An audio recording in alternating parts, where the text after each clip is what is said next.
common traps that come with awakening itself. I would call these the danger of getting caught in certain cul-de-sacs or eddies or points of fixation.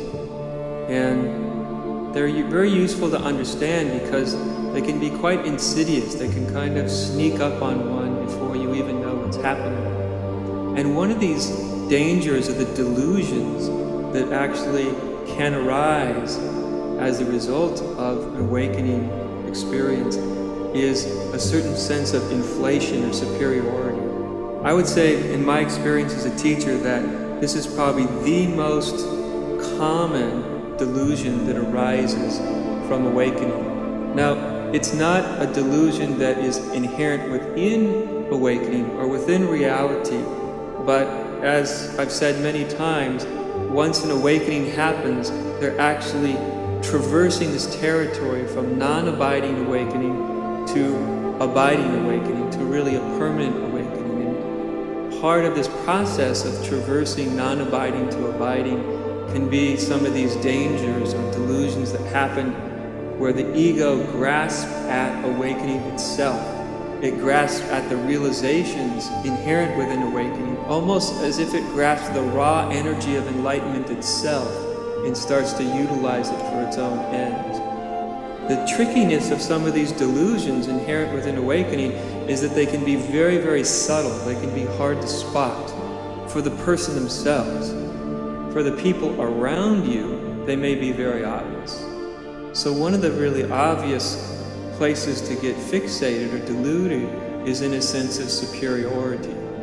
It's very common in spiritual circles. Now, people can get stuck in a sense of superiority whether they're awake or not.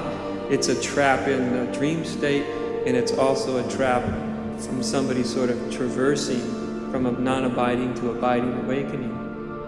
The ego of mind can come in and start to feel a personal sense of betterment, as if awakening makes oneself better or more superior to someone else.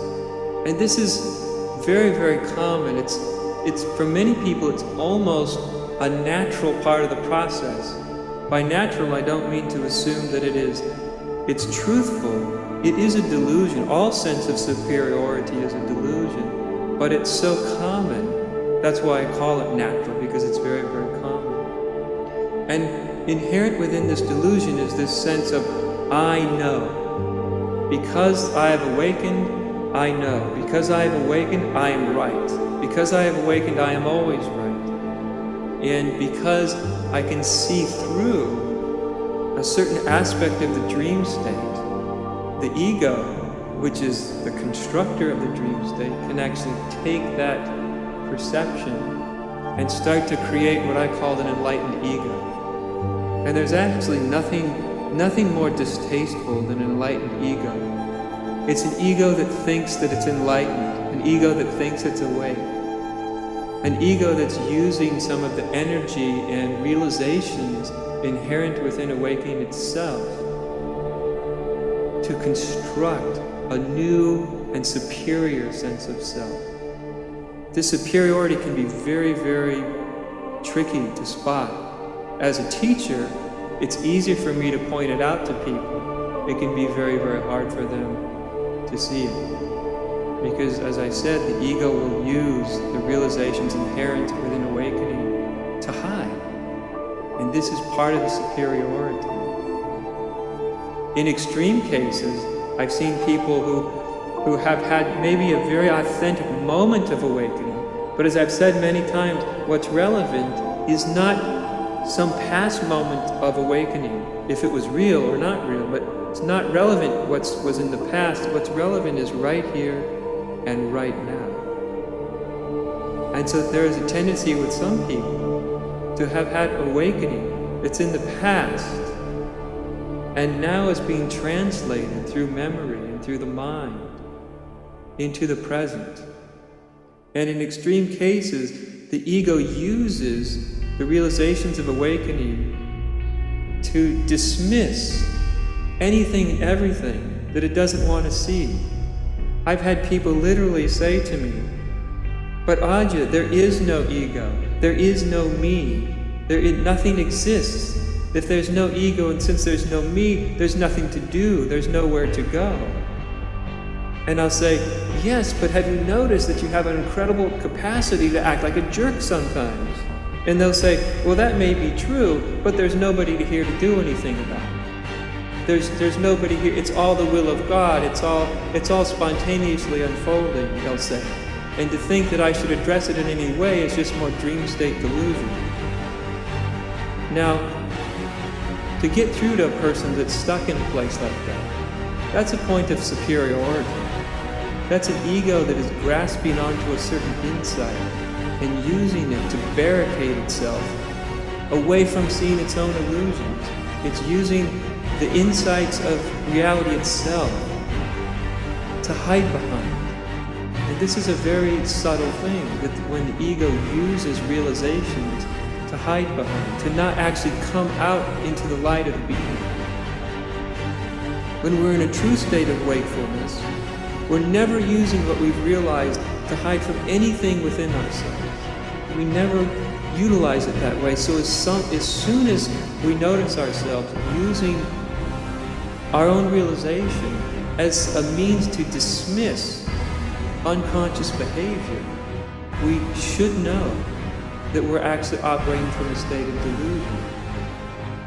As I've said earlier, the absolute view of things, that there is no separate doer, that the ego is an illusion, that there is ultimately no separate entity to do everything, and everything happens spontaneously.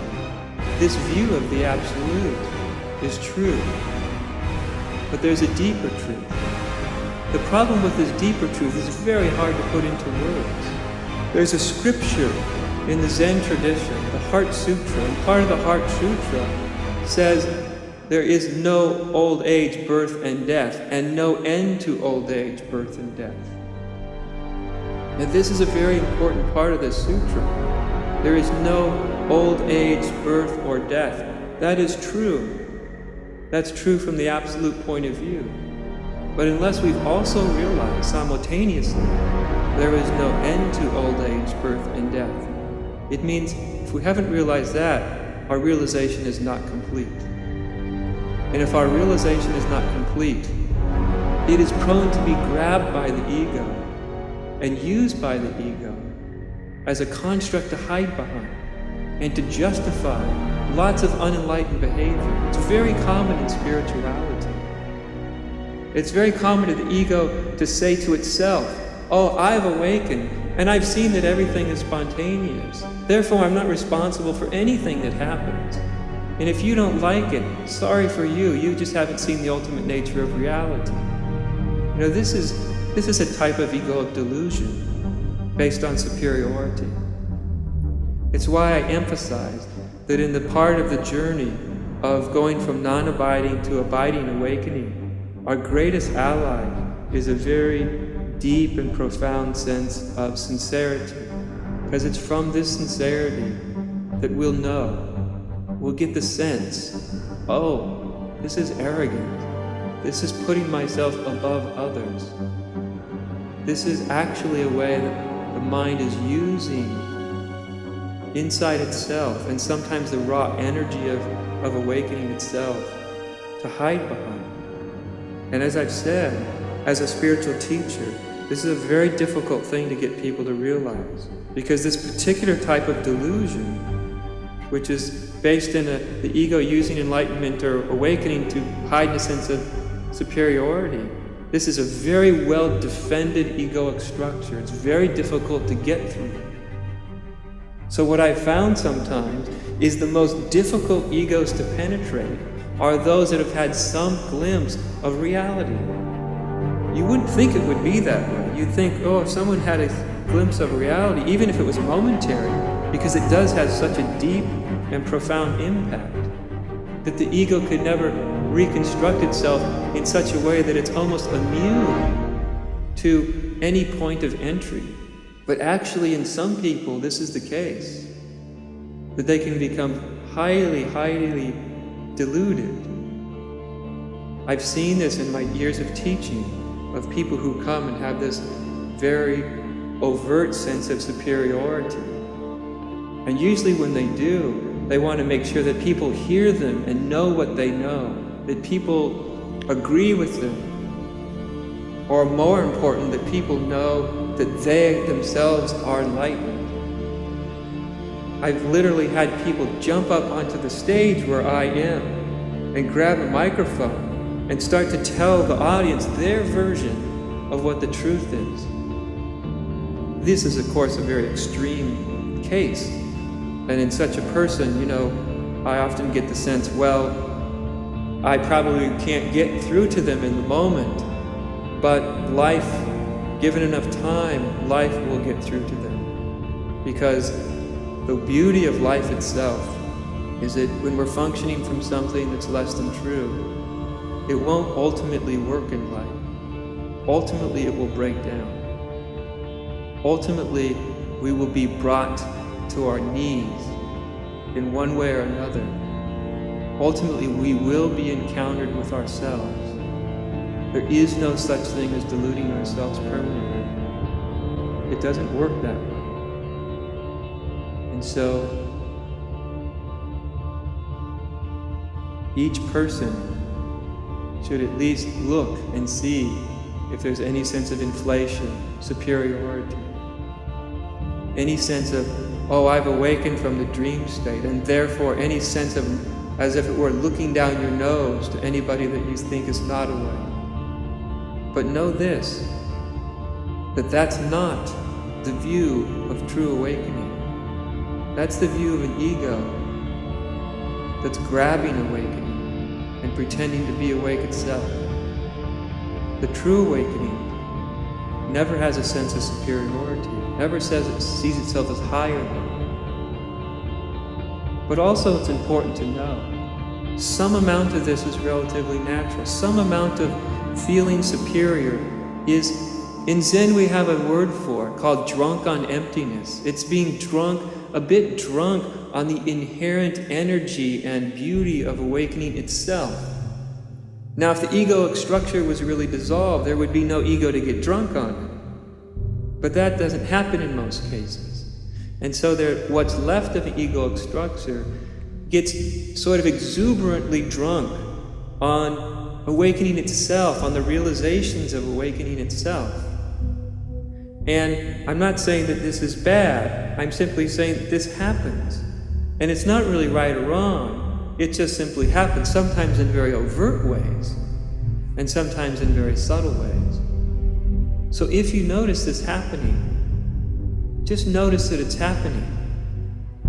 It doesn't go away because you become horrified by it, any more than it goes away because you believe it and act it out.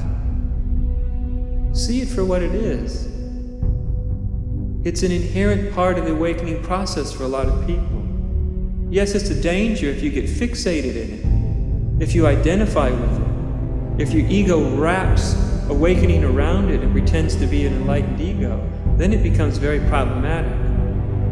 But if you stay in that place which is sincere, you'll know that any sense of superiority is not true, which will allow you to look and see, what are you saying to yourself?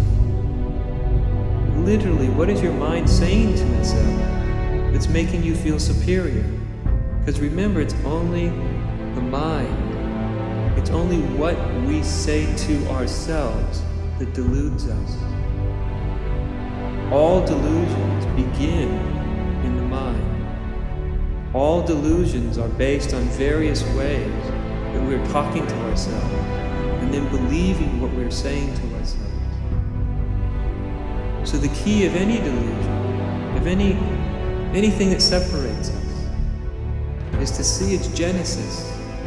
What are you telling yourself that's literally creating the sense of it, whether it's superiority or anything else that creates the sense of division? Again, the key here is to be on the lookout for anything that makes you feel separate from anybody. And of course, feeling superior is a form of being separate. To feel higher than is a form of being separate. As when Jesus, in part of his ministry, when people were stoning a woman. And he said, "Let he who is without sin to cast the first stone." This is coming from a state of consciousness itself which is seeing non-separation. He is not seeing himself as better than the woman that's being stoned, for whatever reason she's being stoned.